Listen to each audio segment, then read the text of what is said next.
स्वरूप आहे. बरोबर जसं तुम्ही म्हणते की ते टायमिंग यांनी साधलं. नाही नाही कसा क्या पाया. माझा प्रश्न पुढचा आहे. प्रश्न असा आहे की आता हे विधेयक जेव्हा पडलेलं आहे तर आता विरोधकांची प्रतिमा या 5 राज्यांमध्ये महिला विरोधी करण्यामध्ये म्हणजे त्यांनी जे जाळं रचलं त्या जाळ्यामध्ये विरोधक आयते सापडले असं तुम्हाला नाही का वाटतं? अजिबात मला वाटत नाही, कारण का आमचा महिला आरक्षणाला विरोधच नाहीये. ते बिल पास झालेलं आहे. तुम्ही काय प्रश्न विचारताय माहितीये का, की मी 12वीला आहे आणि तुम्ही मला सांगताय ताई तुमचे 10वी तुम्ही 10वीच्या परीक्षेला बसले नाही. अहो मी 12वीला कशी पोहोचले असते जर 10वीची परीक्षा दिली नसती तर. महिला आरक्षणाचं बिल पास झालेलं आहे. महिला आरक्षणाचं बिल 2023 मध्ये पास एक मताने झालेलं आहे. म्हणजे मी 10वी पास झाल्याशिवाय मी 12वीत कशी जाईन असं मी अजिबात म्हणत नाही. असं मी म्हणत नाही. माझी तयारी आहे. माननीय मुख्यमंत्री म्हणतील ती जागा, माननीय मुख्यमंत्री म्हणतील ती वेळ, कारण का ते माझ्यापेक्षा जास्त व्यस्त आहेत. त्याच्यामुळे ते म्हणतील ती वेळ विनम्रपणे, आमच्यापैकी कोणीही विरोधक म्हणून नाही, पण देशाला वास्तव कळलं पाहिजे. कारण का महिला आरक्षणाला विरोधच नाहीये ना. बिल पास झाल्या. अहो बाळ तुमचं 10वी पास झालेलं आहे ऑलरेडी. ते 12वीत गेले आणि 12वीत तुम्ही विचारताय 10वीचं सर्टिफिकेटच नाही. अरे मग मी 12वीत 11वी 12वी केली कशी जर 10वीत पास.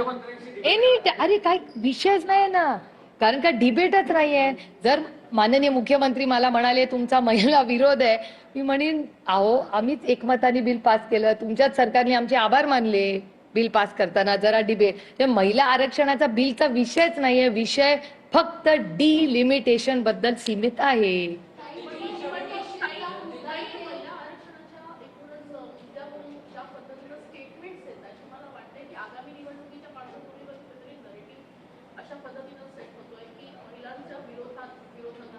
कशी महिला विरोधात सांगा ना मला. अरे नाही कुठलं काय, एवढं जर असतं तर विधेयक पडलं असतं का. एवढी तयारी का नाही केली मग सरकारने. त्यांच्या अलायन्सला विचारा ना, मला कशाला. ऑन रेकॉर्ड नका विचारू, ऑफ रेकॉर्ड विचार.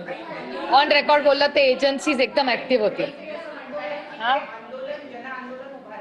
सगळ्या महिलांमध्ये या संदर्भात जनजागृती करणार आहेत की कशा पद्धतीने मला मनापासून आनंद आहे जर भारतीय जनता पक्ष एक जन आंदोलन उभं करणार असेल तर चांगली गोष्ट आहे. ह्याचा अर्थ लोकशाहीमध्ये टिकते अजून थोडे दिवस. जन आंदोलन उभं करणार असतील तर त्यांनी करावं, गैर काय त्याच्यात. मग म्हणजे एका सत्तेमधल्या पक्षाला विरोधकांच्या विरोधात जन आंदोलन उभं करावं लागतंय आणि कशावर. म्हणजे जो विषयच नाहीये त्याला जर विषय करायचा असेल तर गुड लक टू देम.